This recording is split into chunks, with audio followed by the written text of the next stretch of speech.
اعوذ باللہ من الشیطان الرجیم، بسم اللہ الرحمن الرحیم۔ الحمد للہ رب العالمین، والصلاة والسلام علی اشرف الانبیاء والمرسلین وآلہ الطیبین الطاہرین۔ اعوذ باللہ من الشیطان الرجیم، لیس علی الاعمى حرج ولا علی الاعرج حرج ولا علی المریض حرج ولا على أنفسكم أن تأكلوا من بيوتكم أو بيوت آبائكم أو بيوت أمهاتكم أو بيوت إخوانكم أو بيوت أخواتكم أو بيوت أعمامكم أو بيوت عماتكم أو بيوت أخوالكم أو بيوت خالاتكم أو ما ملكتم مفاتحه أو صديقكم ليس عليكم جناح أن تأكلوا جميعا أو أشتاتا فإذا دخلتم بيوتا فسلموا على أنفسكم تحية من عند الله مباركة طيبة كذلك يبين الله لكم الآيات لعلكم تعقلون۔ سورہ نور آیت 61۔ اندھے پر کوئی حرج نہیں اور نہ لنگڑے پر کوئی حرج ہے، نہ مریض پر کوئی حرج ہے، اور نہ خود تم پر اس بات میں کوئی حرج ہے کہ تم اپنے گھروں سے کھاؤ یا اپنے باپ کے گھروں سے یا اپنی بڑی ماؤں نانی و دادی کے گھروں سے یا اپنے بھائیوں کے گھروں سے یا اپنی بہنوں کے گھروں سے یا اپنے چچاؤں کے گھروں سے یا اپنی پھوپھیوں کے گھروں سے یا اپنے ماموں کے گھروں سے یا اپنے خالاؤں کے گھروں سے یا ان کے گھروں سے جن کے گھروں کی چابیاں تمہارے اختیار میں ہوں، یا اپنے دوستوں کے گھروں سے، اس میں بھی کوئی حرج نہیں کہ تم مل کر کھاؤ یا جدا جدا۔ اور جب تم کسی گھر میں داخل ہو تو اپنے آپ پر سلام کیا کرو، اللہ کی طرف سے بابرکت اور پاکیزہ تحیت کے طور پر۔ اس طرح اللہ اپنی نشانیاں تمہارے لیے کھول کر بیان فرماتا ہے، شاید تم عقل سے کام لو۔ اس آیہ مبارکہ میں فرمایا مریض اور لنگڑا اور نابینا کے اوپر کوئی حرج نہیں۔ شان نزول کے بارے میں کہتے ہیں کہ جب یہ آیت نازل ہوئی، یا ایھا الذین آمنوا لا تأکلوا اموالکم بینکم بالباطل، اے ایمان والو تم آپس میں ایک دوسرے کا مال ناحق طریقے سے نہ کھایا کرو۔ جب یہ آیت نازل ہوئی تو لوگوں نے مریضوں کے ساتھ کھانا ترک کیا، لنگڑوں کے ساتھ کھانا ترک کیا اور اندھے لوگوں کے ساتھ کھانا ترک کیا کہ ان کے ساتھ مل کر کھانے سے ان کا حق مارا جاتا ہے، وہ ہماری طرح نہیں کھا سکتے، مریض ہے ہماری طرح نہیں کھا سکتے، اس کا حصہ ہم کھائیں۔ اندھے ہیں ان کو نہیں پتہ چلتا کتنا کیا کھایا ہے۔ اسی طرح لنگڑے بھی جو ہے وہ معذور آدمی جو ہے وہ سالم لوگوں کی طرح نہیں کھا سکتا۔ یہ سوچ کر لوگوں نے ان لوگوں سے، ان معذور لوگوں کے ساتھ کھانا ترک کر دیا۔ یہ محل کلام ہے شان نزول۔ فرمایا لیس علی الاعمى حرج ولا علی الاعرج حرج ولا علی المریض حرج، کوئی حرج نہیں ہے کہ تم مل کر کھاؤ، الگ الگ کھاؤ۔ آخر میں ان تمام لوگوں کے ذکر کے بعد لیس علیکم جناح ان تأکلوا جمیعا او اشتاتا، تم پر کوئی حرج نہیں ہے کہ تم ان کے ساتھ مل کر کھاؤ یا جدا جدا کھاؤ۔ یہ نابیناؤں کے ساتھ، یہ معذور لوگوں کے ساتھ کھانے میں کوئی حرج نہیں ہے۔ پہلے تو یہ غلط فہمی دور کر دی۔ دیگر روایات میں آیا ہے کہ جاہلیت کے زمانے میں لوگ جو ہے وہ اکیلا کھانے کو نامناسب سمجھتے تھے، تو اس رواج کو ختم کرنے کے لیے فرمایا کہ مل کر کھاؤ، جدا جدا کھاؤ، اس میں کوئی فرق نہیں کرتا۔ اس کے بعد ان گھروں کا ذکر ہے قرآن مجید میں جن گھروں سے بلا اجازت کھا سکتے ہیں۔ اجازت کے بغیر آپ ان گھروں میں جاتے ہیں تو کوئی کھانا ہے جہاں کہیں، آپ پھر پوچھنا نہیں پڑتا، کھا سکتے ہیں۔ گھروں میں عام طور پر جو ہے ان کا راضی ہونا جو ہے وہ یقین ہوتا ہے۔ یہ اجازت جو ہے فحوا کہتے ہیں ہم لوگ، اذن فحوا۔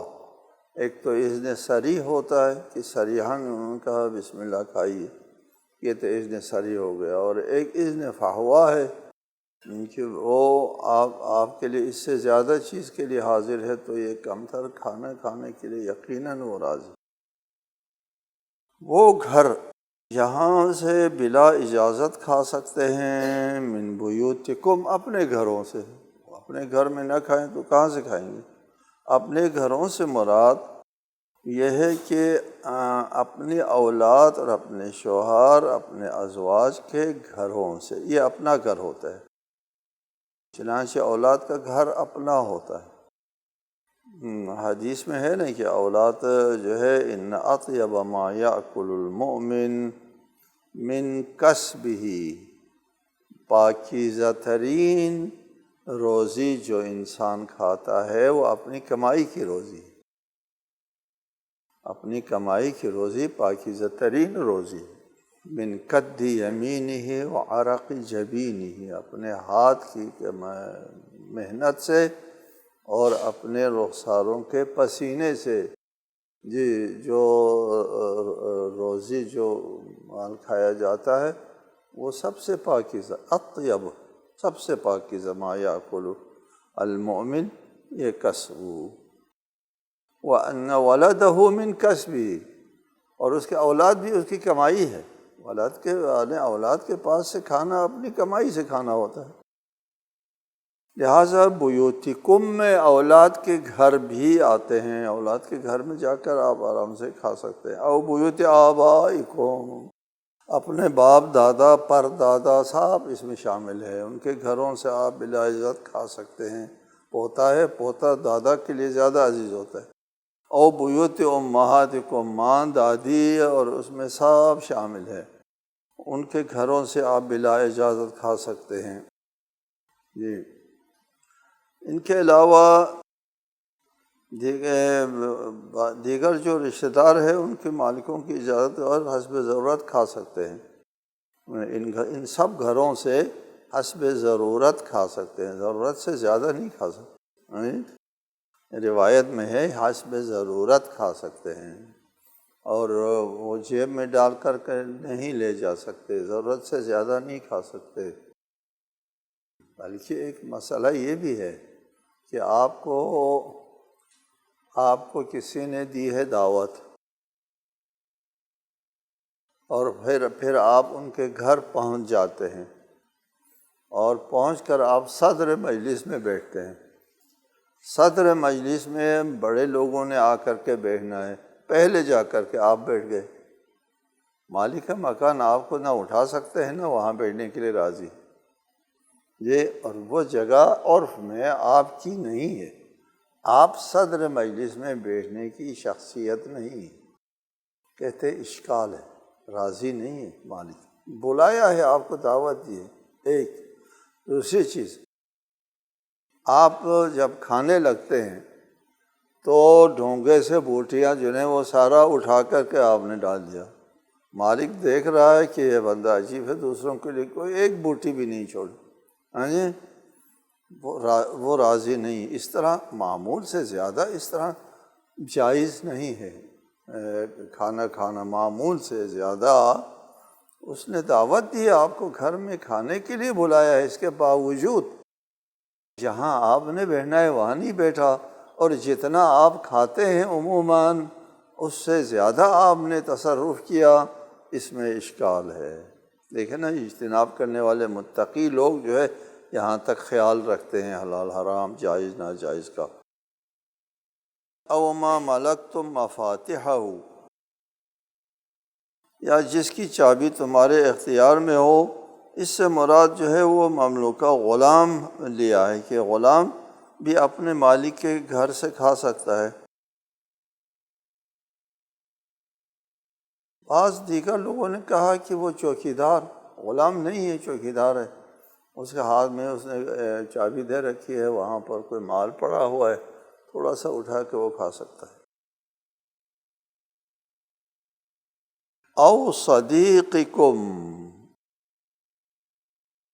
اور یا تمہارے دوست ہوں، ان کے دوست کے گھروں سے بھی آپ بلا اجازت کھا سکتے ہیں۔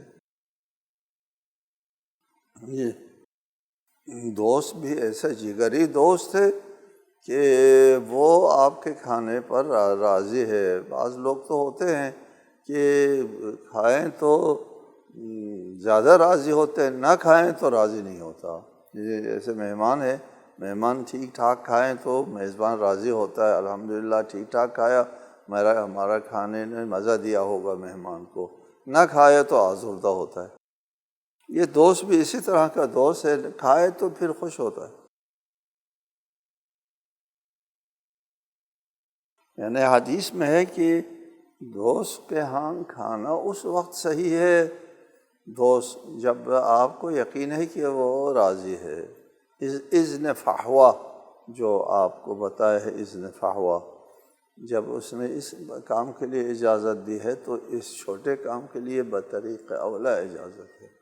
اس میں گھر میں ایک ہفتہ رہنے کی اجازت دی ہے تو کھانے کے لیے بطریق اولا اجازت۔ یہاں دوست کی حرمت کا بھی اندازہ ہوتا ہے کہ اس کو بے تکلفی میں، بے تکلف ہوتا ہے نا، بغیر اجازت کے کھانا بے تکلف ہے، پوچھنے کی ضرورت نہیں۔ بے تکلفی میں دوست کو اپنے خونی رشتہ داروں کی جگہ رکھا ہے۔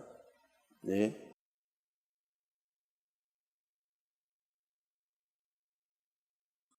لیس علیکم جناح ان تاکلوا جمیعا او اشتاتا، فرمایا کہ تمہارے پر کوئی حرج نہیں ہے کہ ان کے ساتھ مل کر کھاؤ یا جدا جدا کھاؤ، دونوں چیزیں تمہارے لیے حلال مباح اور جائز ہے۔ فَإِذَا دَخَلْتُمْ بُيُوتًا فَسَلِّمُوا عَلَىٰ أَنفُسِكُمْ، جب تم گھروں میں داخل ہو جاؤ تو اپنے اوپر سلام کرو، اپنے آپ پر سلام کرو۔ فَسَلِّمُوا عَلَىٰ أَنفُسِكُمْ، اپنے آپ پر سلام کرو۔ کیا مطلب؟ یعنی گھر میں جب داخل ہوتے ہیں تو قاعدہ ہے گھر میں کوئی بھی نہ ہو، سلام علیکم کے ساتھ داخل ہونا چاہیے۔ ہمیشہ یہ آداب ذہن میں رکھیں۔ آپ داخل ہوتے ہیں گھر میں، آپ کا میزبان پیچھے پیچھے سے آ رہا ہے، آپ آگے آگے جا رہے ہیں، کمرے میں داخل ہوتے ہیں، ایک بچہ ہے، سلام علیکم، یہ ایک سلام، یہ وہ کر کے داخل ہونا مستحب ہے۔ یہاں آیت میں فرمایا اپنے اوپر سلام کرو، اپنے آپ پر سلام کرو۔ اس کا مطلب سلام علیہ نہیں ہے، سلام علیکم ہے، کہ باقی جو نوع انسانی ہے وہ تو خود تمہارے جنس سے تمہارا حصہ ہے، اس لیے دوسروں پر سلام کرنے کو اللہ نے اپنے آپ پر سلام کہا ہے، ایک توجیہ ہے۔ دوسری توجیہ یہ ہے کہ جب وہ سلام کریں گے تو سلام کا جواب دیں گے تو یہ تمہارے لیے سلامت ملے گی۔ تو جب تم سلام کرتے ہو تو جواب میں تم کو سلام ملتا ہے، تو کیا کیا تم نے؟ اپنے آپ پر سلام کیا ہے۔ چنانچہ اسی مضمون کی روایت بھی موجود ہے، تحیۃ من عند اللہ مبارکۃ طیبۃ، یہ تحیت ہے، یہ سلام گھروں میں جب آپ داخل ہوتے ہیں تو سلام کے ساتھ داخل ہونا یہ تحیت ہے، اللہ تعالیٰ کی طرف سے، اور اللہ نے یہ ایک دوسرے کو زندہ رہو، تحیت حیات، زندہ رہو زندہ باد کی دعا جو ہے اللہ تعالیٰ نے اس کی تعلیم دی ہے۔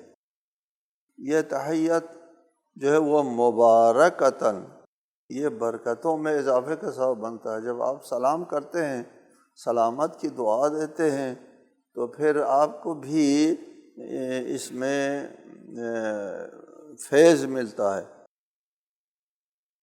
یہ حدیث ہے، رسول اللہ نے فرمایا فَإِذَا دَخَلْتَ بَيْتَكَ فَسَلِّمْ عَلَيْهِمْ يَكْثُرْ خَيْرَكَ، جب تم اپنے گھر میں داخل ہو جاؤ تو گھر والوں پر سلام کرو، تمہارے گھر کی بلائی میں اضافہ ہو جائے گا۔ یہ مبارکتاً، دیکھو یہاں تحیتاً من عند اللہ مبارکتاً طیبہ، یہ روایت نہیں ہے، قرآن ہے۔ قرآن نے کہا ہے کہ یہ سلام کہنا، گھروں میں داخل ہوتے سلام علیکم کہنا، یہ آپ کے گھر کو بابرکت بنا دیتا ہے۔ یہ سلام تمہارے گھر کے خیر میں اضافہ ہو جائے گا۔ طیبتاً، یہ اس میں پاکیزگی بھی آتی ہے۔ سلام کہنے میں ایک تو دعا ہے، سلامتی ہے، زندگی ہے، تحیہ ہے، حیات اور زندگی ہے، زندہ باد ہے۔ دوسری چیز برکت ہے۔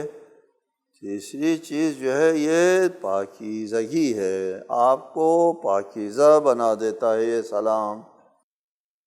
پاکیزہ بناتا ہے، کس چیز سے پاکیزہ بناتا ہے؟ آپ کسی کے ساتھ جب ملاقات کرتے، کسی کے ہاں داخل ہوتے ہیں، سلام علیکم کہتے ہیں، اگر کوئی کدورت ہے، کوئی رنجش ہے، تو پھر وہ دور ہو جاتی ہے، انسان پاکیزہ ہو جاتا ہے۔ كذلك يبين الله لكم الآيات لعلكم تعقلون، اللہ اس طرح اپنے آیات کو بیان کرتا ہے تاکہ تم عقل سے کام لو، سمجھو کہ یہ اللہ تعالیٰ کی جو تعلیم ہے تمہارے لیے بود و باش کی تعلیم ہے، جو تہذیب اللہ تعالیٰ دینا چاہتا ہے امت مسلمہ کو، یہ اس میں اگر عقل سے کام لے لو تو اس میں تمہاری بہبودی ہے، تمہارا اپنا فائدہ ہے۔ فرمایا آگے انما المؤمنون الذین آمنوا باللہ ورسولہ وَإِذَا كَانُوا مَعَهُ عَلَىٰ أَمْرٍ جَامِعٍ لَمْ يَذْهَبُوا حَتَّى يَسْتَأْذِنُوهُ إِنَّ الَّذِينَ يَسْتَأْذِنُونَكَ أُولَٰئِكَ الَّذِينَ يُؤْمِنُونَ بِاللَّهِ وَرَسُولِهِ فَإِذَا اسْتَأْذَنُوكَ لِبَعْضِ شَأْنِهِمْ فَأْذَن لِمَنْ شِئْتَ مِنْهُمْ وَاسْتَغْفِرْ لَهُمُ اللَّهَ إِنَّ اللَّهَ غَفُورٌ رَحِيمٌ۔ فرمایا مومن تو بس وہ لوگ ہیں جو اللہ اور اس کے رسول پر ایمان رکھتے ہیں، اور جب وہ کسی اجتماعی معاملے میں رسول اللہ کے ساتھ ہوں تو ان کی اجازت کے بغیر نہیں ہلتے۔ جو لوگ آپ سے اجازت مانگ رہے ہیں یہ یقیناً وہی لوگ ہیں جو اللہ اور اس کے رسول پر ایمان رکھتے ہیں، لہذا جب یہ لوگ اپنے کسی کام کے لیے آپ سے اجازت مانگیں تو ان میں سے جسے آپ چاہیں اجازت دے دیں، اور ایسے لوگوں کے لیے اللہ سے مغفرت طلب کریں، بے شک اللہ بڑا بخشنے والا مہربان ہے۔ جی، یہاں ایمان والے اور منافقین کے درمیان میں ایک امتیاز کا ذکر ہے۔ مومن جو ہے وہ لوگ ہوتے ہیں جو اللہ اور رسول پر ایمان لاتے ہیں۔ رسول پر ایمان، اللہ اور رسول پر ایمان لانے کا مطلب کیا ہے؟ وَإِذَا كَانُوا مَعَهُ عَلَىٰ أَمْرٍ جَامِعٍ، کسی امر جامع پر اگر یہ مومن معہو رسول کے ساتھ کسی محفل میں، کسی مجلس میں، کسی مشاورت میں بیٹھے ہوں تو پھر اس سے اٹھ کے نہیں جاتے ہیں۔ امر جامع ہے، یعنی انفرادی مسئلہ نہیں ہے، ایک یہ معاشرتی مسئلہ ہے، اسلامی معاشرے کے کل معاشرے سے مربوط مسئلہ ہے۔ اس میں روایات میں بھی کہا ہے، مفسرین نے بھی کہا ہے کہ اس سے مراد جنگ ہے۔ جنگ کے سلسلے میں، جنگ جو ہے وہ کل کے کل امت کا مسئلہ ہے، انفرادی مسئلہ نہیں ہے۔ جنگ کے مسئلے میں کسی امر جامع پر، اجتماعی معاملے میں رسول اللہ کے ساتھ کسی مجلس میں بیٹھے ہوں تو بغیر اجازت کے وہاں سے نہیں اٹھتے۔ جی، لم يذهبوا حتى يستأذنوا، وہ مومن وہ لوگ ہیں جو رسول کی اجازت کے بغیر وہاں سے نہیں اٹھتے، اگر اٹھتے ہیں تو رسول سے اجازت لے کے اٹھتے ہیں۔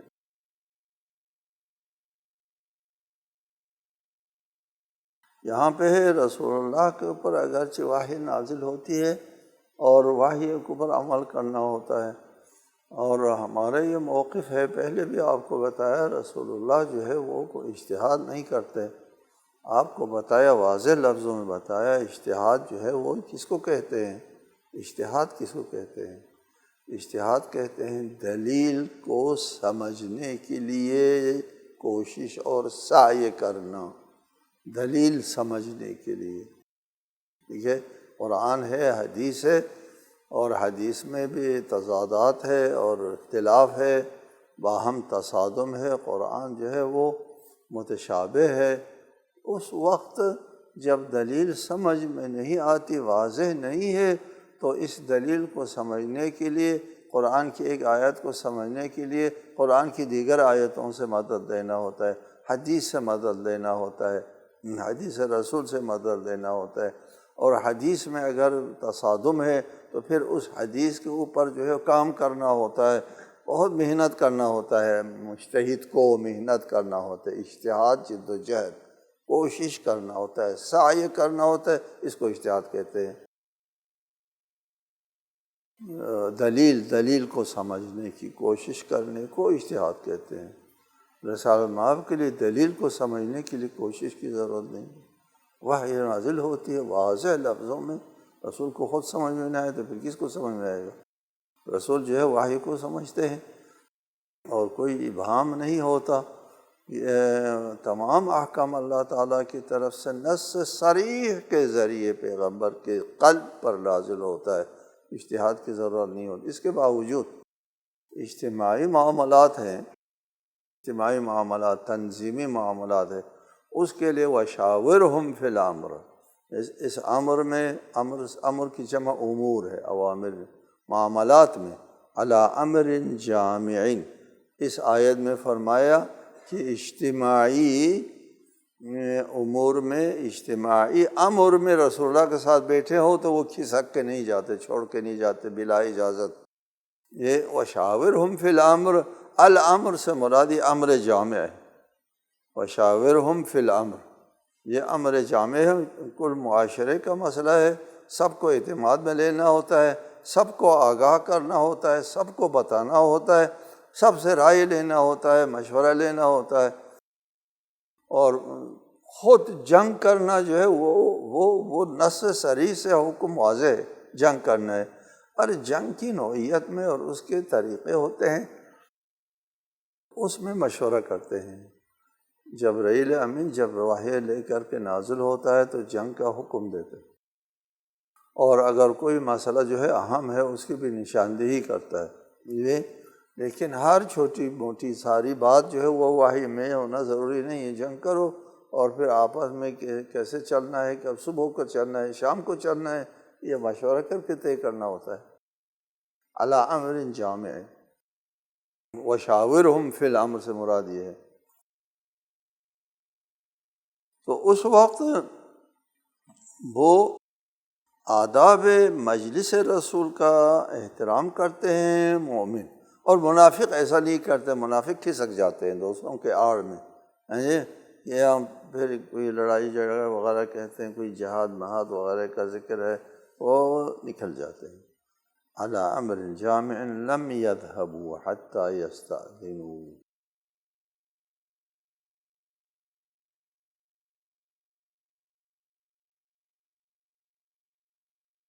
تفسیر ہے، روایت میں ہے کہ یہ آیت ان لوگوں کے بارے میں نازل ہوئی ہے کہ جو رسول اللہ نے کسی مہم میں بھیجنے کے لیے بلایا تھا تو کچھ منافقین وہاں سے کھسک کر کے نکل گئے، ان کے بارے میں نازل ہوئی ہے۔ ہاں، اور وہ لوگ جو آپ سے اجازت لیتے ہیں وہ مومن لوگ ہیں، جو بغیر اجازت جاتے ہیں وہ منافق ہے، جو اجازت لے کر جاتے ہیں وہ مومن لوگ ہیں۔ کہتے ہیں کہ یہ حضرت حنظلہ بن ابی عیاش کے بارے میں نازل ہوئی ہے، لبعض شأنہم، اپنے کسی کام کے بارے میں، اپنے کسی کام کے لیے۔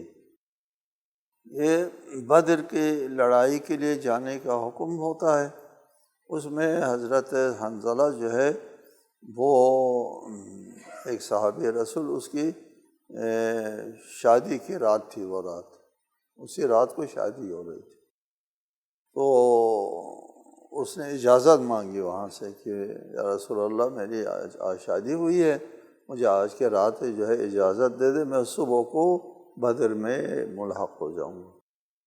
چنانچہ اللہ تعالیٰ کے رسول نے ان کو اجازت دے دی۔ وہ لوگ جو آپ سے اجازت لیتے ہیں، یہ حضرت حنظلہ کی طرف اشارہ ہے، وہ اجازت دے کر کے گئے اور صبح کو وہ دوڑ کر کے جنگ بدر میں شریک ہوئے اور جنگ بدر میں شہید بھی ہوئے، جنگ بدر میں شہید بھی ہوئے۔ اور پھر وہ حالت جنابت میں تھے، رسول اللہ نے فرمایا کہ حضرت حنظلہ کو آسمان اور زمین کے درمیان فرشتوں نے آسمانی پانی کے ساتھ اس کو غسل دیا۔ یہ اس لیے حضرت حنظلہ کو غسیل الملائکہ کہتے ہیں۔ یہاں بہت بڑی فضیلت ہے اس صحابی کے لیے۔ فرشتے جو ہے حنظلہ کو چاندی کے تختے پر آسمان اور زمین کے درمیان کے پانی سے غسل دے رہے ہیں، اسی وجہ سے اس صحابی کو غسیل الملائکہ کہتے ہیں۔ فَإِذَا اسْتَأْذَنُوا، جب یہ لوگ آپ سے اجازت مانگیں تو آپ ان کو اجازت دے دیں، چونکہ اجازت مانگنا جو ہے لبعض شأنہم، اپنے کسی کام کے لیے بلا وجہ اجازت نہیں مانگ رہے، ان کا کام ہوتا ہے، یعنی ان کے پاس ایک معقول عذر ہوتا ہے، اس معقول عذر کے لیے وہ اجازت مانگتے ہیں، تو آپ جس کو چاہیں اجازت دے دیں۔ پھر بھی رسول کی مشیت پر چھوڑ دیا کہ رسول جس کو چاہیں اجازت دے دیں، رسول کو پتہ ہے کہ یہ مومن ہے، یہ منافق ہے، کیونکہ رسول کی مشیت جو ہے وہ اللہ تعالیٰ کی مشیت کے تابع ہوتا ہے۔ وَاسْتَغْفِرْ لَهُمْ، اجازت بھی دیں، اور چونکہ ان کا اجازت مانگنا ایمان کی علامت ہے، ان کے لیے استغفار بھی کریں۔ جو اجازت لے کر کے آپ کی محفل سے اٹھتے ہیں تو ان کو اجازت دینے کے ساتھ ساتھ ان کے لیے دعائے مغفرت بھی کریں۔ والسلام علیکم ورحمۃ اللہ وبرکاتہ۔